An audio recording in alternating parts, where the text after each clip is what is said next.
नमस्कार। विज्ञान पत्रिका के इस अंक में आप सभी का स्वागत है। इस अंक में सुनिए एक परिचर्चा आर्टिफिशियल इंटेलिजेंस, एआई संचालित सुरक्षा और पहचान प्रबंधन प्रणाली। प्रतिभागी विशेषज्ञ हैं रजत जौहरी, जो एक नवोन्मेषी संस्थापक उद्यमी हैं, और सुनील कुमार, एआई आईओटी यानी internet of things machine learning विशेषज्ञ हैं। परिचर्चा का संचालन कर रहे हैं मनोज मयंकर। नवोन्मेष यानी इनोवेशन के अनेक रंग होते हैं। कुछ क्षेत्रों में हमें कुछ रंग दिखाई देते हैं तो अन्य क्षेत्रों में अलग, और उसमें अगर युवाओं की रचनात्मकता जोड़ दी जाए, उनकी लगन, उनकी मेहनत जोड़ दी जाए तो कहने ही क्या। इसीलिए हम आए दिन देखते हैं कि युवाओं के इनोवेशंस के फलस्वरूप हमें टेक्नोलॉजी के भी नए नए रंग रूप देखने को मिलते हैं। आज हमारा सौभाग्य है कि दो युवा स्टार्टअप से जुड़े हुए कर्मी हमारे स्टूडियो में हैं, और ये आए तो हैं विज्ञान प्रौद्योगिकी विभाग की जो निधि स्कीम है, डेवलपमेंट एंड हार्नेसिंग इनोवेशन, उससे जुड़ा हुआ इनके आने का संबंध है और इन्हें सम्मानित किया जा चुका है वहां पे। मैं स्वागत करना चाहता हूं सुनील कुमार और रजत जौहरी का आकाशवाणी के स्टूडियो में। Thank you. शुरुआत रजत से करते हैं।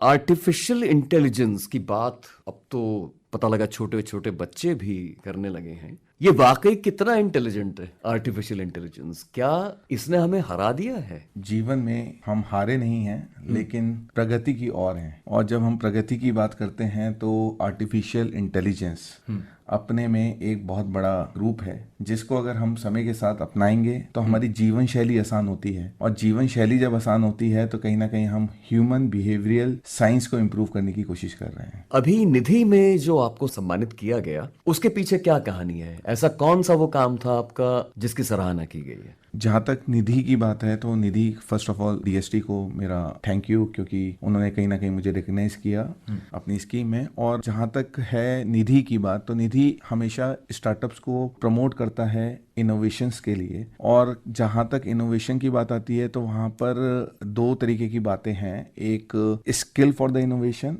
And second is driving employment through innovation. So इन दोनों पे हम लोग काम कर रहे हैं, क्योंकि हमारा जो अपना एक इकोसिस्टम है, हम कुछ इस तरीके का इकोसिस्टम क्रिएट कर रहे हैं जहाँ पर हम यूथ को स्किल भी कर रहे हैं, अपस्किल भी कर रहे हैं, और उनको अपस्किल करके उनको इतना सक्षम बनाने की कोशिश कर रहे हैं कि वो इकोसिस्टम में या फिर एक इंडस्ट्री में अपनी एक सम्मानीय एक जगह बना पाए। और किसी भी एक जॉब के पॉइंट ऑफ व्यू से, अगर एक रोजगार के पॉइंट ऑफ व्यू से बात की जाए, अगर आपके पास स्किल्स नहीं है तो कहीं ना कहीं आपको डिफिकल्टी फेस करनी ही पड़ेगी। और उस गैप को हम कम करने की कोशिश कर रहे हैं। जो इंडस्ट्री और एकेडमिया के बीच में गैप क्रिएट हुआ था, उसको हम कम करने की कोशिश कर रहे हैं through upskilling the youth of this country, number one. And second is कि हम इनोवेशंस के ऊपर भी काम कर रहे हैं। हम कहीं ना कहीं कुछ हमारे एआई एनेबल्ड हमने डिवाइसेस बना रहे हैं। कुछ आने वाले कुछ महीने भर में वो मार्केट में भी हो सकता है आपको दिखाई दें। और उसमें हम कुछ इस तरीके से काम कर रहे हैं कि उस इनोवेटिव प्रोडक्ट्स में हम अपने ही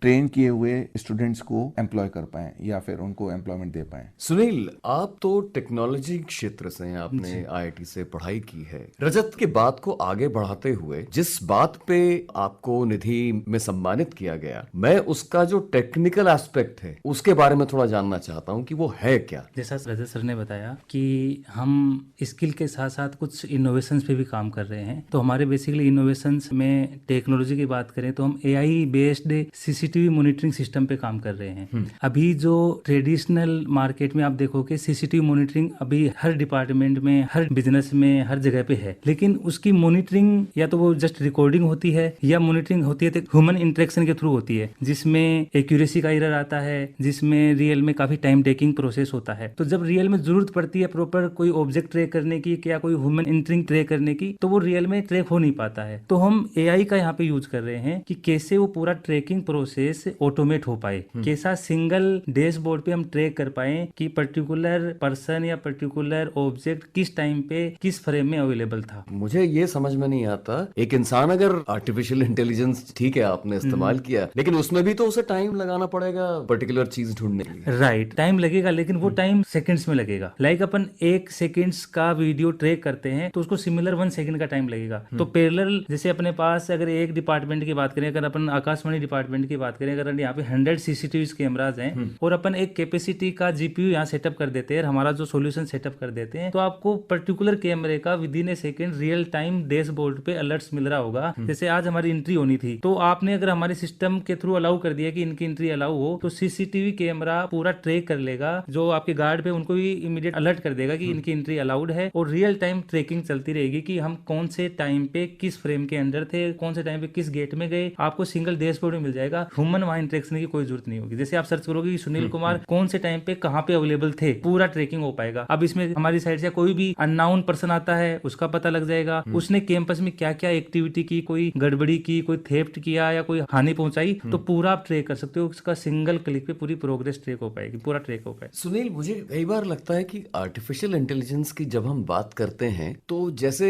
पारंपरिक टेक्नोलॉजी में हुआ करता था कि आप कल्पना करें आपको एक मशीन दिखाई देगी, एक पूरा सिस्टम दिखाई देगा और उसके बाद वो हिलेगा डुलेगा, मैकेनिकल एनर्जी लगेगी, हो सकता है काइनेटिक या और किसी तरह की ऊर्जा उसमें इस्तेमाल हो। आर्टिफिशियल इंटेलिजेंस की हम बात करते हैं तो उसके साथ कोई ऐसा कोई जरूरी हार्डवेयर भी जुड़ा होता है? देखिए, इसको आप अगर अपन एग्जाम्पल की बात करें तो हमारा शरीर है, यहाँ आपको एक प्रेजेंस दिखती है कि हार्ड मास का एक आदमी दिखता है, लेकिन मैं आपसे पूछूं कि हमारा मन कहाँ पे है, हमारा दिमाग कहाँ पे है, वो आपको दिखाई नहीं देगा। तो सेम आर्टिफिशियल इंटेलिजेंस को आप समझिए कि मशीन्स के लिए दिमाग है। अब अगर आप इसकी बात करें यूज केस में, एक एग्जांपल के लिए बताता हूं, जैसे अभी टेस्ला कंपनी ने ह्यूमनॉइड लॉन्च किया ऑप्टिमस नाम से, तो वहां पे पूरा रोबोट आपको दिखेगा, लेकिन उसमें जो दिमाग है, ब्रेन है, वो आर्टिफिशियल इंटेलिजेंस का है। तो यूज केस पे डिपेंड करता है। तो डेफिनेटली इसमें हार्डवेयर होते हैं, तो यहाँ पे जो हार्डवेयर होते हैं, जीपीयूज होते हैं, सीपीयूज होते हैं, प्रोसेसिंग यूनिट्स होते हैं, तो एक हार्डवेयर की रिक्वायरमेंट होती है। बट वो हार्डवेयर का यूज करके और रियल यूज केस क्या है, एक ह्यूमनॉइड बनाना है जो आपके घर के काम कर सके, या जो हम काम कर रहे हैं सीसीटीवी मॉनिटरिंग वाला काम है वो करना है, तो हमारे में सीसीटीवी कैमरा है, तो एक तरीके से उसकी आंखें हैं, तो अपने शरीर में आंखें होती हैं, तो वो एक हार्डवेयर आप उसको बोल सकते हैं। इसका मतलब मैकेनिकल इंजीनियरिंग तो कहीं नहीं गई? नहीं, मैकेनिकल इंजीनियरिंग कहीं नहीं गई है। मैकेनिकल इंजीनियरिंग में डेवलपमेंट में हो सकता है कि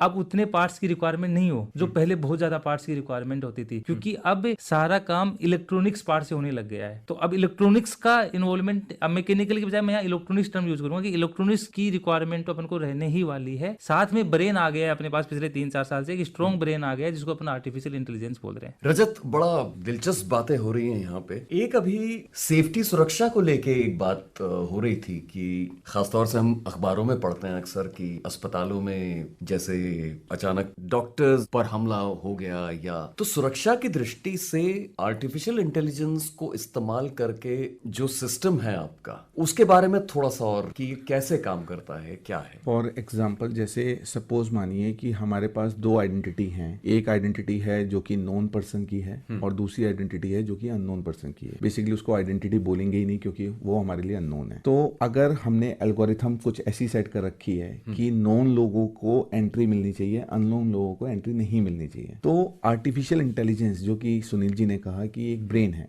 वो उसको हमने पहले से मशीन लर्निंग के थ्रू, या हमने अपनी मशीन को इस तरीके से लर्न करा दिया है कि वो किस तरीके से किस टाइम पे कैसे प्रोसेस करे। तो अब सपोज मानिए कि अननोन अगर कोई एंट्री हो रही है तो अननोन एंट्री का आपके पास नोटिफिकेशन आ ही रहा है और प्लस अलर्ट भी जनरेट हो रहा है। तो ये जो अलर्ट जनरेट हो रहा है अपने में, ये कहीं ना कहीं आपको एक अनफोर्सीन कंडीशन से बचा रहा है, या एक ऐसी कंडीशन से बचा रहा है जहां पर थेफ्ट भी हो सकता है, फायर भी हो सकती है, कहीं ना कहीं जो आपने कहा कि हमले हो रहे हैं या कुछ टाइप की जो चीजें हैं। तो बेसिकली ऐसी चीजें जो कि हम नहीं चाहते जो हो, उससे कहीं ना कहीं हमें प्रोटेक्ट कर रहा है ये एक आर्टिफिशियल ब्रेन, और that artificial brain is basically artificial intelligence. Sunil, हम खासतौर से हमारे जो युवा साथी है उनके लिए तो बड़ा कॉमन हो गया आजकल बात करना कि मैं कोडिंग सीख रहा हूँ या मशीन लर्निंग, तो ये क्या ये सारे आर्टिफिशियल इंटेलिजेंस से ही जुड़ी हुई चीजें हैं, आईओटी है, या इसको अलग अलग वर्गीकृत कर सकते हैं हम लोग? नहीं, ये अलग अलग वर्गीकृत कर सकते हैं इसको अपन, बट जैसे आपने बोला कि कोडिंग सीखना है या आईओटी वाला है, ये अलग अलग पार्ट है। बट जैसे मैंने बताया कि आर्टिफिशियल इंटेलिजेंस को आप ब्रेन की तरह यूज करो, और उस ब्रेन को यूज आप कोई सॉल्यूशन में कर रहे हो। जैसे अभी सर ने बताया कि हॉस्पिटल में कुछ ऐसी एक्टिविटीज होती हैं, तो ब्रेन ने अलर्ट कर दिया कि वहां पे फॉर एग्जांपल फायर इश्यू आया है या कोई पेशेंट बेड से गिर गया है। तो जैसे अब आईओटी के थ्रू हम एक सेटअप कर सकते हैं कि वहां पे अलार्म भी लगा सकते हैं, तो ऑटोमेटिक वहां पे अलार्म बज जाएगा, पेशेंट के पास अलार्म बज जाएगा। या अपन ऐसा फायर सिस्टम कर सकते हैं कि ऑटोमेटिक आर्टिफिशियल इंटेलिजेंस ने अलर्ट किया कि वहां पे फायर लग गया है, और अपना फायर सिस्टम, वाटर सिस्टम है वहां पे, तो ऑटोमेटिक वो वाटर सिस्टम से वहां पे वाटरिंग सिस्टम ऑन हो जाए। तो यहाँ पे जैसे आईओटी सिस्टम के थ्रू अपन पूरा ब्रेन को हार्डवेयर से कनेक्ट कर सकते हैं। सेम कोडिंग लैंग्वेज की बात करें तो आप एक ब्रेन अपने पास आ गया है, इसको आप एज वेरियस एप्लीकेशंस आप बना सकते हो उस ब्रेन को यूज करते हुए। आज की डेट में आप देखोगे कि एक वेबसाइट हो चाहे मोबाइल एप्लीकेशन हो, वो भी हम डायरेक्ट आर्टिफिशियल इंटेलिजेंस जैसे LLMs को कमांड देके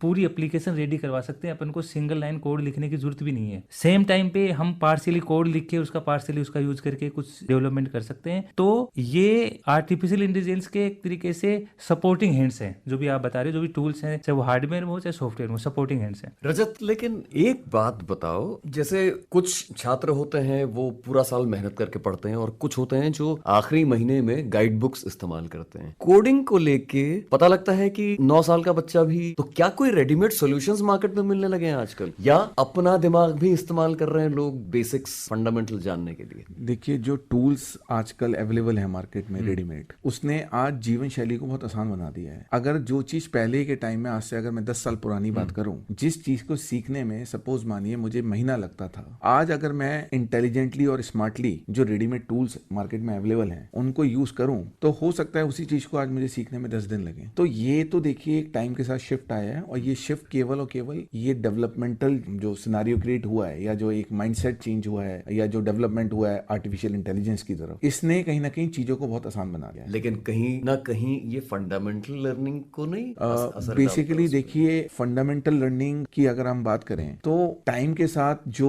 पेडागोजी हम यहाँ इंडिया में यूज करते थे पहले, और उसी टाइम पर हम कहीं ना कहीं 15 साल पीछे थे जब हम वेस्टर्न कंट्रीज की बात करते थे पेडागोजी को लेकर। तो जो चीज यहाँ लर्न कराई जा रही थी वो चीज वहां पर ऑब्सोलीट हो चुकी थी। तो टाइम के साथ देखिए आपको अपने आप को चेंज करना पड़ेगा, और टाइम की रिक्वायरमेंट में जो चीज हमें लगती है फंडामेंटल फ्लॉज हैं, तो फंडामेंटल फ्लॉज के साथ साथ कहीं ना कहीं हम अपने आप को अपग्रेड भी कर पा रहे हैं। ऐसा नहीं है कि हम फंडामेंटल फ्लॉज को पूरी तरीके से बाईपास कर रहे हैं। कहीं ना कहीं हो सकता है कि आप जो कह रहे हैं उसमें कुछ 1 या 2%, 3%, 4% हो सकता है कि हम फंडामेंटल फ्लॉज हों, लेकिन ओवरऑल ह्यूमन डेवलपमेंट के पॉइंट ऑफ व्यू से चीजें आगे बढ़ रही, और जो कि एक अच्छा भी है। सुनील, अगर हम शिक्षा क्षेत्र की बात करें, जानने की कई बार उत्सुकता होती है कि आर्टिफिशियल इंटेलिजेंस किस लेवल पर पढ़ाया जा रहा है देश में, अगर सरसरी निगाह मारी जाए। देखिए, इसमें मेरा काफी अलग तरीके से सोचना है। अभी भी देश में आर्टिफिशियल इंटेलिजेंस के बेस लेवल पे काम नहीं हो रहा है अपने देश में, जैसे USA में या चाइना में हो रहा है। USA, चाइना ने जो सॉल्यूशन डेवलप कर दिए हैं, हम इंडिया में उन सॉल्यूशन के ऊपर यूज केसेस पे काम कर रहे हैं। रूट लेवल पे अभी भी इंडिया में कोई काम नहीं हो रहा है। चाहे अपन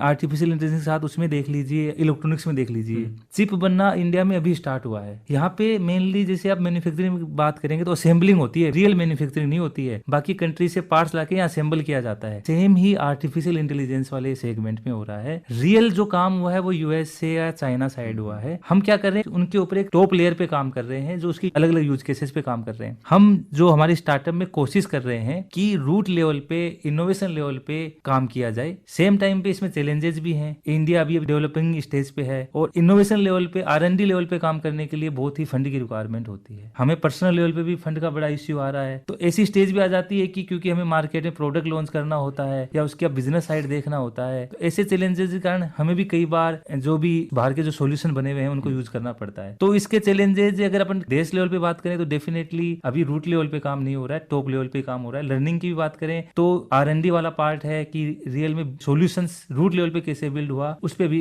इंडिया में काम नहीं हो रहा है। इतनी सी चिप में ऐसा क्या खास होता है कि उसको मैन्युफैक्चर करना इतना मुश्किल होता है? ऐसा क्या है उसमें? सबसे पहले तो मैं बोलूंगा कि माइंडसेट एक बहुत जरूरी पार्ट है। आप अभी भी देखोगे कि USA में जो मेन जनता जो काम कर रही है वहां पे, वो इंडिया के लोग काफी मिलेंगे आपको। तो माइंडसेट वहां जाके, अगर USA में जाके R&D वाला माइंडसेट हो जाता है, यहाँ पे बिजनेस वाला माइंडसेट जाता है, R&D वाला माइंडसेट नहीं है। उसमें कुछ गवर्नमेंट पॉलिसीज को भी आप ले सकते हो कि R&D फोकस नहीं है, या R&D साइड में इतना इन्वेस्टमेंट नहीं है। तो चिप लेवल का जो पार्ट है मेन, तो जो आता है कि एक चिप लेवल का काम स्टार्ट करने के लिए आपके पास एक पूरा मशीनरी सेटअप होना चाहिए। बेसिक R&D करने के लिए भी आपके पास एक पूरा मशीनरी सेटअप होना चाहिए। उसके लिए फंड की रिक्वायरमेंट होती है, उसके लिए एक माइंड सेट की रिक्वायरमेंट होती है। तो अपन वहां पे डिफिकल्टी अपन को चिप बनाने में नहीं आ रही, डिफिकल्टी डिफिकल्टी अपन को चिप बनाने के लिए जो रिसोर्सेज की रिक्वायरमेंट है उसमें डिफिकल्टी मेन आ रही है। इस कारण अपना जो भी टैलेंट है, क्योंकि इंडिया में फंड या रिसोर्सेज नहीं मिल पाते हैं, तो फिर यूएसए की तरफ शिफ्ट हो जाता है। तो सेम टैलेंट यूएसए में बड़ा काम कर पाता है और यहाँ पे नहीं कर पाता। तो जो आपने क्वेश्चन किया उसमें चिप बनाने में डिफिकल्टी नहीं है, चिप बनाने के लिए जो रिसोर्सेज हैं वो गैदर करने में डिफिकल्टी है। रजत और सुनील,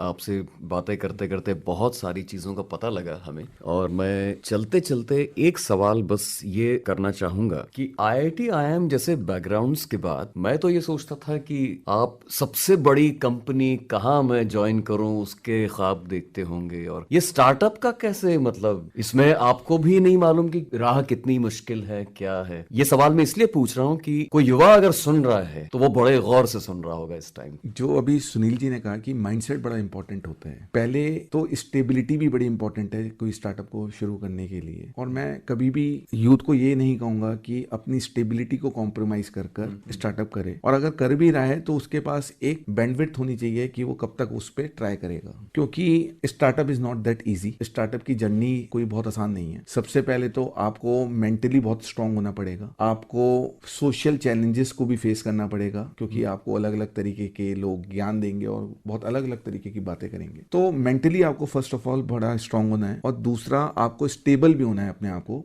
शुरू करने से पहले। और अगर आप स्टेबल नहीं हो तो भी उस केस में एटलीस्ट मैं ये जरूर कहूंगा कि आपको एक हॉरिजन और एक विजन लेके चलना पड़ेगा कि जिस चीज को आप ट्राई कर रहे हो आप उसको कितने टाइम में इंप्लीमेंट कर पाओगे, और अगर कर पाते हो तो बहुत अच्छा, नहीं कर पाते हो तो व्हाट नेक्स्ट। जोश में होश नहीं खोना, और जोश के साथ स्टार्टअप जरूरी है बट होश भी उतना ही जरूरी है। लेकिन डर तो ये लगता है कि अगर किसी ने फंडिंग की आपकी और आपका जो आइडिया है वो सपोज नहीं सक्सेसफुल हुआ तो आप पैसे कैसे लौटाएंगे उसके? देखिए, जब फंडिंग की बात आती है तो यहाँ पर बड़ा इंपॉर्टेंट है कि आप कितना % अपना दे रहे हैं लाइफ में। जब आपका अपने के बारे में ही नहीं पता कि हमारा व्हाट नेक्स्ट, क्योंकि इंसान बैठा है, इंसान के साथ क्या हो सकता है नेक्स्ट, वो इंसान को ही नहीं पता। तो सेम वैसे ही है कि आपने अगर अपना 100% दिया है और 100% क्या 200% दिया है, तो वो चीज सक्सेसफुल क्यों नहीं होगी, मुझे तो पहला इस पे डाउट है। और अगर सक्सेसफुल नहीं भी होती है 1%, तो आपको कम से कम इस बात का डाउट नहीं है कि आपने अपना 100% या 200% नहीं दिया। और जिस दिन आप अपना 200% देते हैं तो आप अपने मन को, और एक जिससे आपने फंडिंग ली भी है ना, वो भी आपकी जर्नी को देख रहा है, और कहीं ना कहीं आप उससे भी एडवाइस ले रहे हो। ऐसा नहीं है कि आप किसी से फंडिंग लेके बैठ गए हो और आप अपनी तरीके से यूज कर रहे हो उस फंडिंग को। तो जब आप अपना 200% देते हो तो ऑब्वियसली सक्सेस के चांसेस, या मैं कह सकता हूं फेलियर के चांसेस, अगर हम देखें तो 200% देने के बाद ये मैं मानता हूं कि 80 और 20 का रेशियो रह जाता है। सक्सेस होने का चांसेस 80%, सक्सेस न होने का चांसेस 20%। और अगर इन केस अगर होता भी है तो आपने अपना जब 200% दिया है तो एटलीस्ट आप भी तो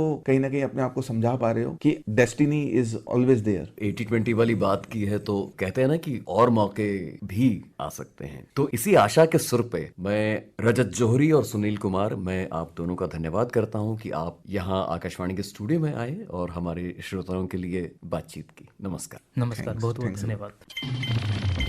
अब कुछ विज्ञान जगत की बातें। भारतीय मूल की अमेरिकी अंतरिक्ष यात्री सुनीता विलियम्स के स्वास्थ्य ने नासा के डॉक्टर्स की चिंता बढ़ा दी है। जून में अंतर्राष्ट्रीय स्पेस स्टेशन पर पहुंचने के बाद से सुनीता विलियम्स का वजन काफी कम हो गया है। अमेरिकी मीडिया रिपोर्ट्स के अनुसार नासा के डॉक्टर उनको वजन बढ़ाने में मदद करने की पूरी कोशिश कर रहे हैं। हाल ही में जारी की गई तस्वीरों में सुनीता विलियम्स बहुत ही दुबली पतली दिखाई दे रही हैं। सुनीता विलियम्स और उनके साथ बैरी विल्मोर को इसी साल 5 जून को बोइंग स्टारलाइनर से अंतरिक्ष में भेजा गया था। उड़ान से पहले दोनों ने अपने मिशन पूर्व शारीरिक परीक्षण पास कर लिए थे और उन्हें केवल 8 दिनों के लिए ही अंतर्राष्ट्रीय स्पेस स्टेशन ISS पर रहना था, लेकिन स्टारलाइन में तकनीकी खराबी की वजह से वे वहीं फंस गए हैं। सुनीता विलियम्स और बैरी विल्मोर को अंतरिक्ष से वापस लाने के लिए स्पेस एक्स क्रू ड्रैगन को भेजा गया है, लेकिन ये फरवरी 2025 से पहले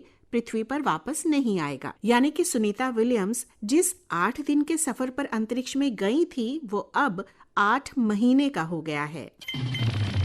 मानव इतिहास का सबसे ताकतवर satellite NASA ISRO synthetic aperture radar NISAR को अगले साल के शुरुआत में लॉन्च किया जाएगा। इस सैटेलाइट को भारतीय अंतरिक्ष एजेंसी इसरो और अमेरिकी स्पेस एजेंसी नासा ने मिलकर बनाया है। ये धरती का एक चक्कर 12 दिन में लगाएगा। ये इकलौता सैटेलाइट पूरी दुनिया में आने वाली किसी भी तरह की आपदा की जानकारी दे सकता है। अंतरिक्ष से ये भूकंप, भूस्खलन, जंगल की आग, बारिश, चक्रवाती तूफान, हेरिकेन, बारिश, बिजली का गिरना, ज्वालामुखी का फटना, टेक्टोनिक प्लेट्स की मूवमेंट, हर एक चीज पर नजर रखेगा। इन प्राकृतिक घटनाओं के होने से पहले ही ये अलर्ट कर देगा। निसार टेक्टोनिक प्लेट्स के मूवमेंट को सेंटीमीटर के स्तर तक रिकॉर्ड कर पाएगा। ज्यादा या कम मूवमेंट से पता चलेगा कि कहां और कब भूकंप आ सकता है।